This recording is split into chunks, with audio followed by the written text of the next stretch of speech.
13 ವರ್ಷಗಳ ಹಿಂದೆ ಒಂದು ಹೆಣ್ಣುಮಗು ಅತ್ಯಾಚಾರಕ್ಕೆ ಒಳಗಾಗಿ ಇಲ್ಲಿಯ ತನಕ ಯಾವುದೇ ತರಹದ ಆ ಹೆಣ್ಣು ಮಗಳಿಗೆ ನ್ಯಾಯ ಸಿಕ್ಕಿಲ್ಲ. ಏತಕ್ಕೆ ಅಂತ ಗೊತ್ತಾಗಲಿಲ್ಲ. ಇದು ಬೂದಿ ಬಿಸಿದ ಕೆಟ್ಟದಂತೆ ಇತ್ತು. ಈಗ ಸ್ವಲ್ಪ ದಿನಗಳಿಂದ ಈಚೆಗೆ ಯಾರೋ ಒಬ್ಬರು ಇದನ್ನ ಪ್ರಚಾರ ಮಾಡಿ ಅದಕ್ಕೆ ಒಂದು ರೂಪರೇಷೆ ಶಕ್ತಿ ಕೊಟ್ಟಿದ್ದಾರೆ. ಇದನ್ನ ನಾವು ಸನ್ಮಾನ್ಯ ಡಾಕ್ಟರ್ ವೀರೇಂದ್ರ ಹೆಗಡೆಯವರು ಇದಕ್ಕೆ ಒಂದು ರೂಪರೇಷೆ ಕೊಟ್ಟು ಆ ತನಿಖೆಗೆ ಆಗ್ರಹ ಮಾಡಿದ್ದೀವಿ ಅಂತ ಹೇಳಿದ್ದಾರೆ. ತನಿಖೆ ಆಗಲಿ ಅಂತ ಹೇಳಿದ್ದಾರೆ. ಬಟ್ ಅದಿನ್ನೂ ತನಿಖೆ ಇಲ್ವೇ ಇಲ್ಲ, ನಡೀತಾನೆ ಇಲ್ಲ, ತನಿಖೆಯೂ ನಡೀತಾ ಇಲ್ಲ. ಇವತ್ತಿನ ಸರ್ಕಾರ ಈ ತರ ಧೋರಣೆ ಮಾಡಿಕೊಂಡು ಸರ್ಕಾರವೇ ಆಗಲಿ, ಪೊಲೀಸ್ ಇಲಾಖೆ ಆಗಲಿ, ಮುಖ್ಯಮಂತ್ರಿಗಳಾಗಲಿ ಆಗಿ, ಹೋಮ್ ಮಿನಿಸ್ಟರ್ ಆಗಿ ಇದರ ಬಗ್ಗೆ ಶೀಘ್ರವಾಗಿ ತನಿಖೆ ನಡೆಸಬೇಕು. ಆ ಹೆಣ್ಣು ಮಗುಗೆ ನ್ಯಾಯ ಕೊಡಿಸಬೇಕು, ಹೆಣ್ಣು ಮಗುಗೆ ಶಾಂತಿ ಕೊಡಿಸಬೇಕು, ತಂದೆ ತಾಯಿಗಳಿಗೆ ನ್ಯಾಯ ಕೊಡಿಸಬೇಕು.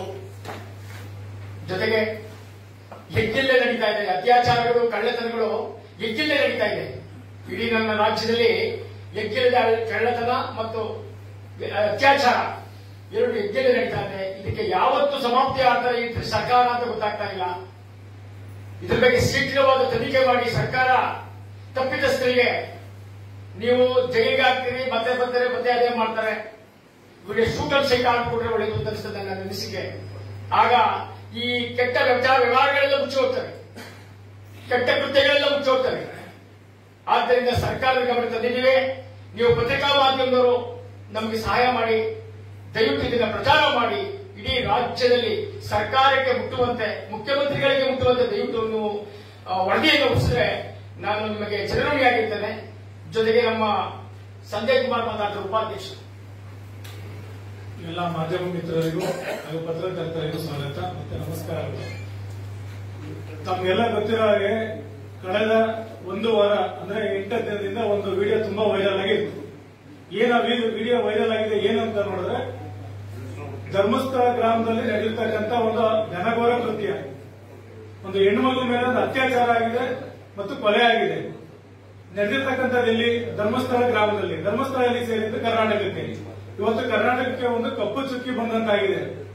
ದಯವಿಟ್ಟು ಈ ಕೂಡಲೇ ಧರ್ಮಾಧಿಕಾರಿಗಳಾದಂತಹ ವೀರೇಂದ್ರ ಹೆಗಡೆ ಅವರಿಗೆ ಮನವಿ ಮಾಡೋದೇನು ಅಂತಂದ್ರೆ, ಇವತ್ತು ಆಪಾದನೆ ಬಂದಿರೋದು ನಿಮ್ಮ ಕುಟುಂಬದ ಮೇಲೆ, ನಿಮ್ಮ ತಮ್ಮನ ಮಗನ ಮೇಲೆ ಇವತ್ತು ಆಪಾದನೆ ಬಂದಿರೋದು. ನೀವು ಯಾಕೆ ತುಟಿ ಬಿಡ್ತಾ ಇಲ್ಲ? ಇಷ್ಟು ವರ್ಷ ಏನು ಧರ್ಮ ಕಾರ್ಯಗಳನ್ನ ಮಾಡ್ಕೊಂಡ್ ಬಂದಿದ್ದಾರೆ. ಇವತ್ತು ಈ ಒಂದು ಪ್ರಕರಣದಿಂದ ಇವತ್ತು ಆ ಧರ್ಮಸ್ಥಳಕ್ಕೆ ಒಂದು ಕಳಂಕ ಅಂಟಿದೆ. ಅದೇ ರೀತಿ ನಿಮ್ಮ ಒಂದು ಧರ್ಮ ಕಾರ್ಯಕ್ಕೂ ಇವತ್ತು ಒಳ್ಳೆಯ ಮುಂಚೆ ತೆಗೆದಂಗಾಗಿದೆ. ದಯವಿಟ್ಟು ಈ ಕೂಡಲೇ ನಮ್ಮ ಹೆಗಡೆಯವರಿಗೆ, ಪೂಜ್ಯ ಹೆಗಡೆಯವರಿಗೆ ಮನವಿ ಮಾಡೋದೊಂದೇ, ಮಹಾಸ್ವಾಮಿಗಳೇ, ಈ ಹೋರಾಟಕ್ಕೆ ನಿಮ್ಮ ಕೋಟ್ಯಾಂತರ ಜನ ಬೆಂಬಲಿಗರಿದ್ದಾರೆ, ಅಭಿಮಾನಿಗಳು ಹೊರಗೆ ಇದೆ. ಸ್ವಾಮಿ ಶ್ರೀ ಮಂಜುನಾಥ ಸ್ವಾಮಿ ಮತ್ತು ಅಣ್ಣಪ್ಪ ಸ್ವಾಮಿಯ ಭಕ್ತಾದಿಗಳು ತುಂಬಾ ಜನ ಇದ್ದಾರೆ. ಎಲ್ಲರಿಗೂ ಇವತ್ತು ಕಪ್ಪು ಚುಕ್ಕಿ ಆಗಿದೆ. ದಯವಿಟ್ಟು ನಿಮ್ಮಲ್ಲಿ ಮನವಿ ಮಾಡೋದೇನು ಅಂತಂದ್ರೆ, ಪ್ರತಿಯೊಬ್ಬರಿಗೂ ಕರೆ ಕೊಟ್ಟು ನೀವು ಈ ಹೋರಾಟದಲ್ಲಿ ಭಾಗಿಯಾಗಬೇಕು. ನೀವು ಇದನ್ನ ಕರ್ನಾಟಕ ಜನತೆನ ನೀವು ಎಬ್ಬರಿಸಬೇಕು. ನೀವು ಯಾರನ್ನ ರಕ್ಷಣೆ ಮಾಡ್ತಾ ಇದ್ದೀರಿ ಇಲ್ಲಿ? ಕಾಮುಕರನ್ನ? ಆ ಹೆಣ್ಮಗುಗೆ ಎಂತ ಅತ್ಯಾಚಾರ ಆಗಿದೆ ಅಂತ ತಮಗೆಲ್ಲ ಗೊತ್ತಿರೋಂತ ವಿಚಾರ. ನಾವು ಪದೇ ಪದೇ ಹೇಳೋಂಥದ್ದು ಬೇಡ. ನೀವು ಯಾಕೆ ಇದನ್ನ ರಕ್ಷಣೆ ಮಾಡ್ತಾ ಇದ್ದೀರಿ ಕಾಮುಕರನ್ನ?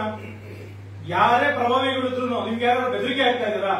ಇಡೀ ಕರ್ನಾಟಕ ಜನತೆ ನಿಮ್ ಜೊತೆ ನಿಲ್ಲುತ್ತೆ ಅಂತ ಹೇಳಿ ನಮ್ಮ ಕರ್ನಾಟಕ ರಾಜ್ಯ ರೈತ ಪರ ಹೋರಾಟ ಸಂಘದಿಂದ ನಿಮಗೆ ನಾವು ಬೆಂಬಲವನ್ನು ಕೊಡ್ತಾ ಇದ್ದೀವಿ. ದಯವಿಟ್ಟು ಸನ್ಮಾನ್ಯ ಹೆಗಡೆಯವರು, ಈಗಲಾದ್ರು ಪೂಜ್ಯ ಹೆಗಡೆಯವರು ತಂದೆ ಸ್ಥಾನದಲ್ಲಿದ್ದೀರಿ. ದಯವಿಟ್ಟು ನೀವು ಬಂದು ಇದನ್ನ ಸಾರ್ವಜನಿಕವಾಗಿ ಒಂದು ಹೇಳಿಕೆ ಕೊಟ್ಟು ಈ ಸೌಜನ್ಯಕ್ಕೆ ಒಂದು ನ್ಯಾಯ ಕೊಡಿಸಬೇಕು, ಕುಟುಂಬಕ್ಕೆ ನ್ಯಾಯ ಕೊಡಿಸಬೇಕು ಅಂತ ಹೇಳಿ ತಮ್ಮಲ್ಲಿ ಮನವಿ ಮಾಡ್ತೀನಿ. ತಾಯಿ ಚಾಮುಂಡೇಶ್ವರಿ ಎಲ್ಲರೂ ಒಳ್ಳೇದು ಮಾಡಿ.